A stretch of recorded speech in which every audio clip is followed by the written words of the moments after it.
Hej, witajcie. Dzisiaj z nami jest Phil Wong, kandydat do City Council District 30, który obejmuje granicami Ridgewood, Maspeth, Middle Village, Glendale, Elmhurst and Rego Park.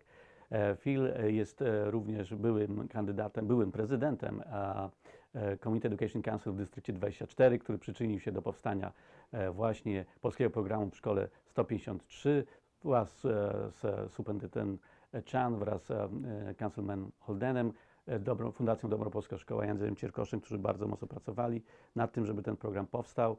Jednocześnie bardzo aktywnie działa na rzecz tego, żeby zostały utrzymane testy do szkół specjalistycznych.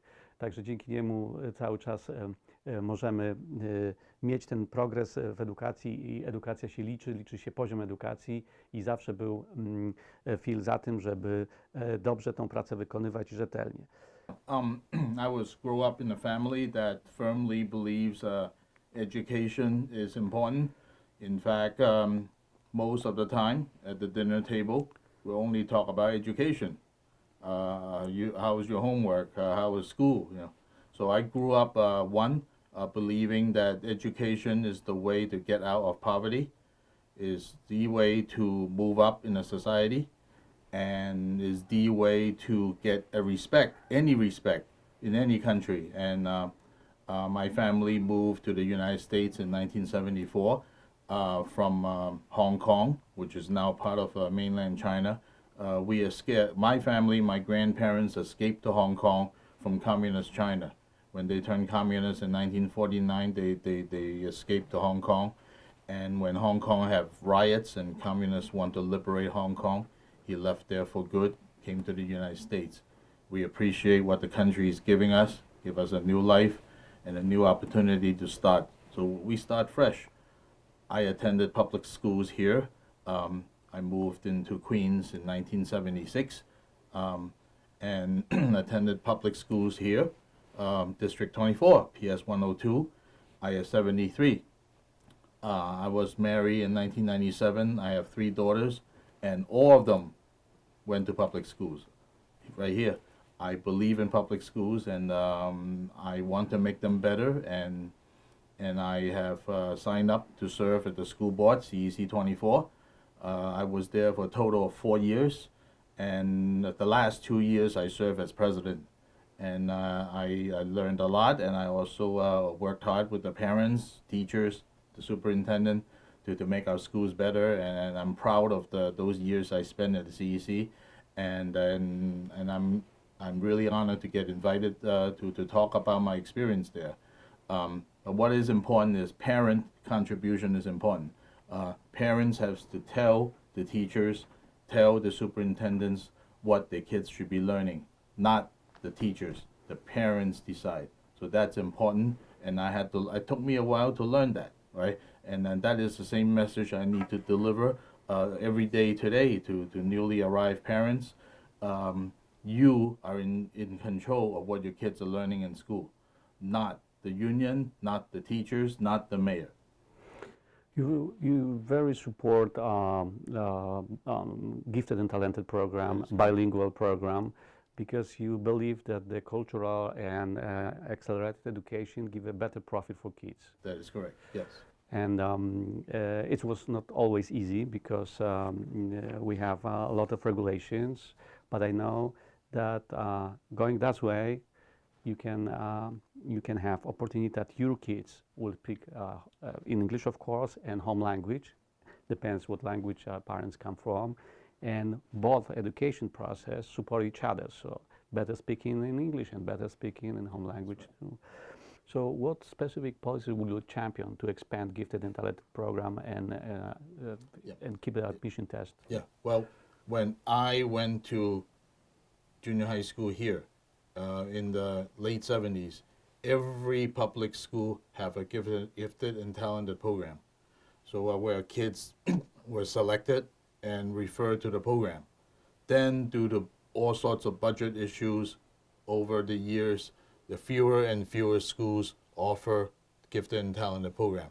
We are down to a handful now in School District 24, and it's very disappointing because we have thousands of kids who wanted to sign up.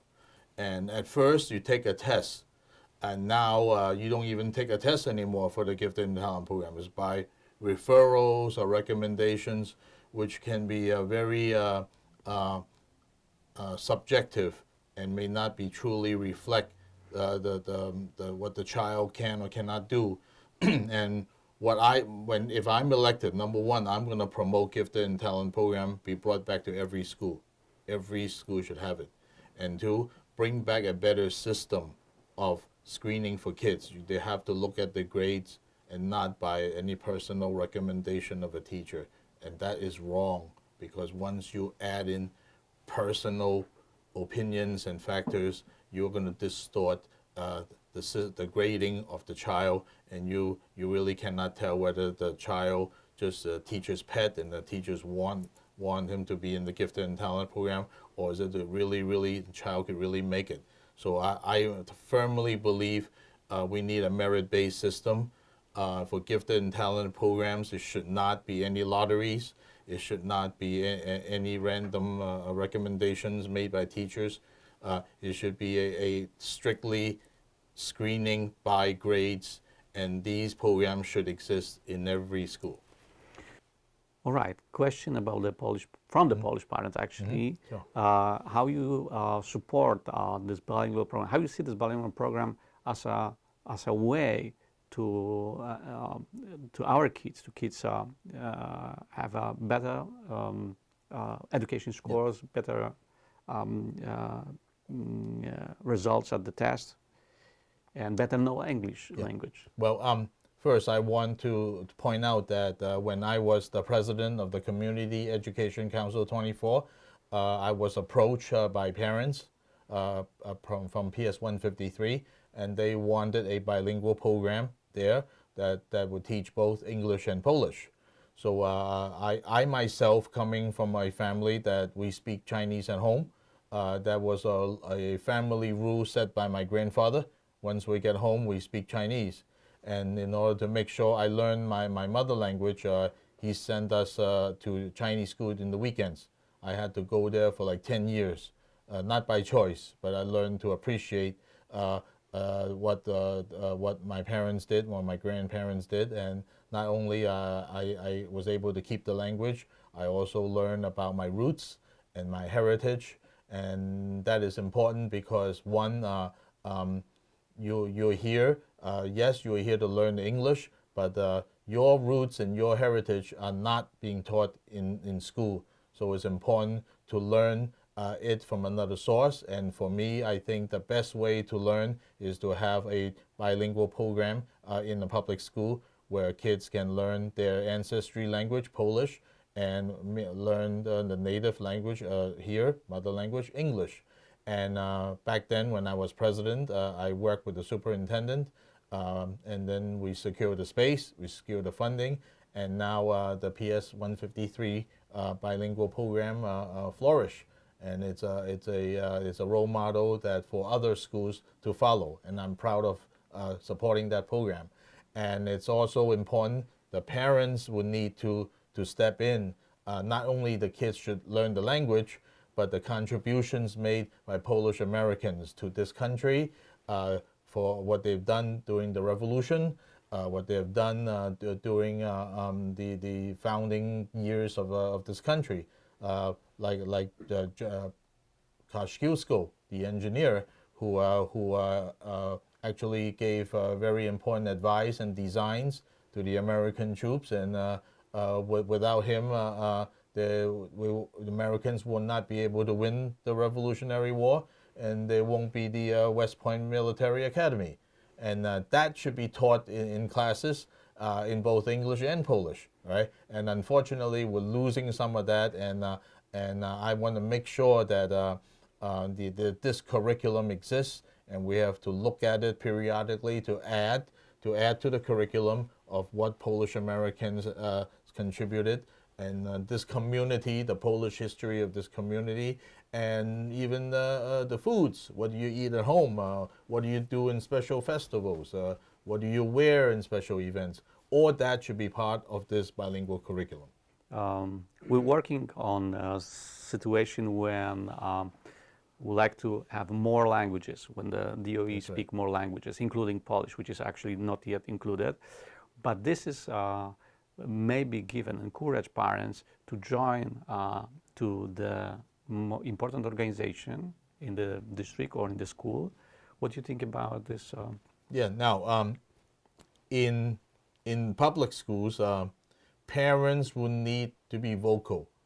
And as a Polish parents, if you want to keep the bilingual program, if you want to see qualified teachers, or when you see something is wrong, you need to speak up, you need to step up. And how do you do that? Well, you start with the basics. You join the Parents Association, okay, and you join the SLT, Student Leadership Team. And if you really, really want to make a difference, you run for office as to be the member of your school board, Community Education Council, or the High School Education Council, or even the New York City-wide Education Council, PEP. Then that's important, because without your voice, you don't voice your concerns and your requirements. Most likely, they don't know about it. The administrators will not do anything to provide you the services that you want. So speak up, or else you won't get them. So what is the most important role of councilman? Well, other than having meetings in City Hall committee hearings to talk about passing bills, passing laws, there are a lot of other issues such as budgeting. When I say budget, I'm referring to budget to organizations in the district and budget to the city agencies so they can keep the district running. So for other than funding like city agencies like the parks, the school system, the veterans, the aging, transportation, there's also a funding to nonprofit organizations in the district. So if you are a well-established nonprofit organization and you're doing work, you can apply for district funding. We call it discretionary funding. So every year the councilman gets money, and then based upon the application and the history, he will allocate funding accordingly. So if you are a nonprofit and you're doing wonderful things in the district, we encourage people to apply. Some people may not know because there's a lot of paperwork involved, and you have to provide your tax returns, you have officers, you need bylaws and bank accounts. So some nonprofits may not have the talent to keep up with this because the city may call you all the time, we need this, we need that, we need your fiscal records, So nonprofits mostly rely on volunteers, and volunteers are known not to be able to catch up with all these requirements. So yes, a councilman will give funding, no problem. I will follow Councilman Holden very closely and fund his nonprofits. And if there's any others that have the need, apply and let us know. Let us know. We will consider the application. Of course, we cannot make everybody happy. The pot is only so big, and then we may not be able to give enough to everybody, but we always try, and that's why he meets the mayor every week, every other week, the speaker, to ask for resources, to ask for more funding, for more staff in the parks department, more staff in the sanitation, more staff in the public schools. So that is his job. Thank you very much. Our guest, Phil Wong, who is running as a Democrat candidate for New York City Council District 30, was our guest. And now you know everything about Phil. Phil do a lot of work. He's everywhere visible. He's every meeting with the community, with the city hall, with the PEP meeting, everywhere. I see him everywhere. So I believe he will be a great candidate for this position. Thank you.